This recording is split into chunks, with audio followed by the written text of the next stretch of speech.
So let's go on to the next muscle. The next muscle is the internal oblique muscle. Okay. Now the internal oblique muscle, see again, it has got a fleshy part and it has got a aponeurotic part. The white is representing the aponeurosis and the fleshy part is showing is the green in color. Okay. Now the fibers take origin from the, we have already seen a part of it is coming from the inguinal ligament. We saw it earlier, right? So from the lateral 2/3 of the upper surface of the inguinal ligament, in addition to that, it is also taking origin from the anterior 2/3 of the iliac crest. Okay. The other one, there was insertion. Here it is the origin. Okay. And the thoracolumbar fascia. Now the direction of fibers is just 90 degrees opposite to that of the external oblique. So external oblique, pocket in, and now keep your hand there and keep your other hand over it. Okay, at 90 degrees, you will get the direction of fibers of the internal oblique. Now, let's look at the insertion. The fibers that take origin from the thoracolumbar fascia, okay, from either side, okay, like this, behind here, this one. They and the posterior fibers of the iliac crest, okay, they have fleshy insertion into the lower ribs. Lower ribs is 10th, 11th and 12th ribs. The fibers that are arising from the rest of the iliac crest, okay, and the lateral part of the inguinal ligament, they end in a wide aponeurosis, and which of this is attached to the costal cartilage of 7, 8, 9, 10. Sorry, not 10. Okay, 7, 8 and 9. At the costal margins, okay, like this. Okay, 7, 8 and 9. Okay, costal margins. And along the linea alba. That is where they are getting inserted. Alright. The splitting of the aponeurosis I will talk about when we are talking about rectus sheath. Okay, let us just go through, have a just basic idea about origin and insertion first. Alright, then so this is about the lateral one. Now we have one more part left. Which one? The part that is arising from the middle third of the inguinal ligament. So this is the inguinal ligament, right? Like this, anterior superior iliac spine, pubic tubercle, and 1/3, 2/3, and okay, and this. So we said that it is arising from this portion. So from here we said it is going in what do you say? Inserting into the through the wide aponeurosis. Okay. Now this part is left. So how does this part head? Now this part will so this is the medial, this is the linea alba. All aponeurosis is attaching here. Okay. Now these fibers will arch. Okay. These fibers will arch over the attached to the will arch over the inguinal ligament, okay, and it will become tendinous in the posterior wall of the canal, where it fuses with the similar fibers of the transversus abdominis, okay, and forms the conjoint tendon. Okay, conjoint tendon, or also called as a fox inguinalis. Okay, so the conjoint tendon, through the conjoint tendon, the internal oblique is attached to the pubic crest and the pecten pubis, like this. So this is the inguinal ligament. This is the middle third. Okay, all others have now inserted. Now only this middle third fibers need insertion. They will arch and go towards the posterior wall. Okay, this is the inguinal ligament, okay, which we said is this folded portion. Okay, this is the folded portion. Okay. All right. Now from here it will go, and then posteriorly it will be joining with the transversus abdominis muscle, and both of them together will form the conjoint tendon, and this conjoint tendon will be attached to the pubic crest and the rectum pubis. Okay.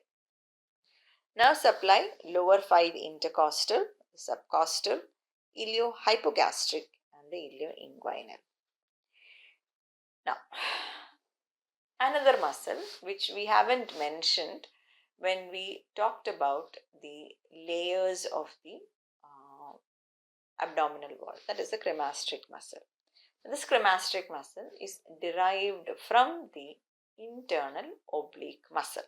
Okay, the cremaster muscle is derived from the internal oblique muscle. It is a thin musculofacial covering to the spermatic cord. Attachments to the middle third of the, see, this is the inguinal ligament, okay. It is attached to the middle third of the upper surface of the inguinal ligament, to the pubic tubercle, pubic crest, and what we saw earlier, that was the conjoint tendon. It is a series of loops around the spermatic cord. This is how the muscle is, okay. It's not like other muscle like this, okay. It is a series of loops around the spermatic cord, and it is for contraction. Its contraction pulls the testis towards the superficial inguinal ring, effectively plugging the ring, okay, to prevent inguinal hernia. It's a mechanism, it's a safety valve mechanism. Okay, now whenever you hear the term cremaster, I think it is already covered in physiology. You will always think of cremasteric reflex. Cremasteric reflex is a spinal reflex. What do you mean by a spinal reflex? That is, everything takes place in the spinal cord. You have an afferent limb taking the sensation to the spinal cord, and usually what happens, from spinal cord it has to go to the brain, and then the brain will think, and the brain will say you have to do this, and it will come down the spinal cord, and the spinal cord will send it to the respective area. Now in certain things you do not have that much time, so there the spinal cord itself will be the center. So these are called as spinal reflexes. So you have a afferent limb which brings the impulse, and an efferent limb which takes the the impulse to bring about the action. So in cremastric reflex, how do you bring about this? You first, this is the knee hammer, okay, stroke the skin of the medial side of the upper thigh. What happens? There is elevation of the testis and the scrotum on the stimulated side. So if that is correct, then you will say cremastric reflex is present and normal. Stroke the thigh, inner aspect, upper part. There will be elevation of the scrotum and the testis on the same side. Okay. So here the afferent limb is the ilioinguinal nerve. The center is L1, L2, and the efferent is by the genitofemoral nerve. All these are important. Now, the last muscle, okay, we are dealing with here is the transversus abdominis muscle.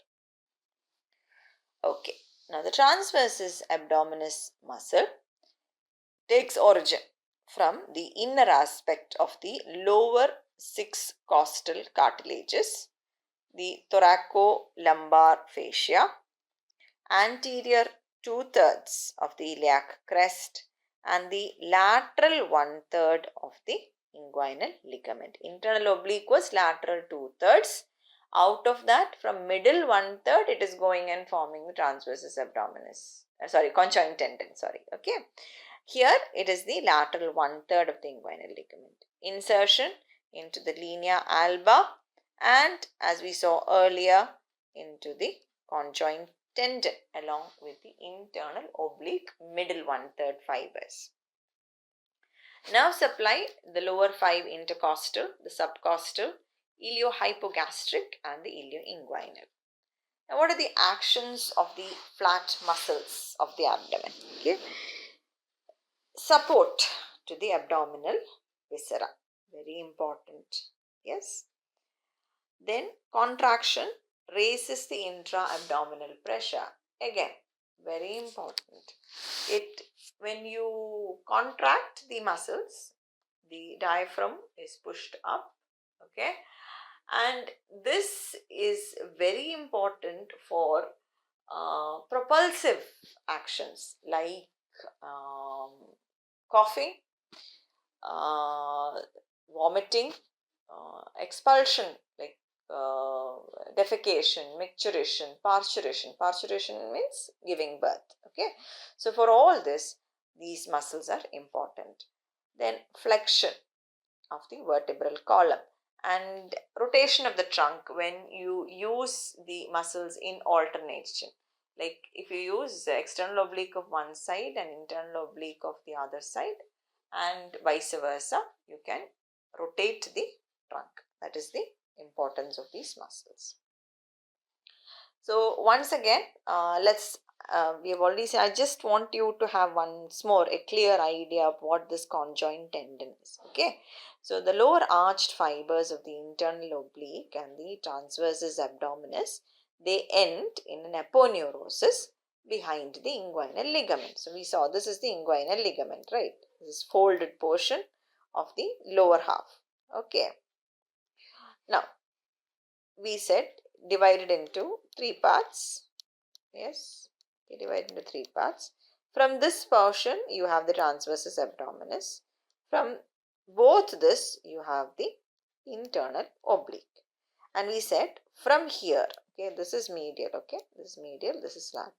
From this portion, the fibers, these fibers of the internal oblique, they go like this from anterior to posterior and then get attached to the tubercle and pecten pubis like this. And here also these fibers also will come and join them posteriorly like this, and this reinforced tendon is called as the conjoint tendon. Okay, so let's see this. So fusion of above conjoint tendon attached to the pubic crest and the pubic pecten pubis, it forms the medial wall. Okay, so this is the medial part, this is the right medial lateral, this is anterior, this is posterior. So it is forming the posterior wall. And posterior wall, which part of the posterior wall? The medial half of the posterior wall of the inguinal. See now, because when it is arching and going like this, it is forming a roof for this canal, right? So this becomes the inguinal canal. So it is forming the posterior medial half of the posterior wall of the inguinal canal. It strengthens this wall opposite the deficiency of the anterior wall. And what is the deficiency of the anterior wall? The superficial inguinal ring. Medially, it blends with the anterior layer of the rectus sheath, laterally with the interfoveolar ligament. Old age, there will be weakening of the muscles. So when muscles weaken, the conjoint tendon can also weaken. So that means the posterior wall becomes weakened and contents can enter into the inguinal canal and result in inguinal hernia. Okay, so this, just see this diagram once again. This is the inguinal ligament. Okay, this is the internal oblique muscle coming from the lateral 2/3. From the lateral 1/3, you have the transversus abdominis. You see it is arching and going, both transverse abdominis also and this also, internal oblique. Okay, and getting it attached here. So this becomes the conjoint tendon.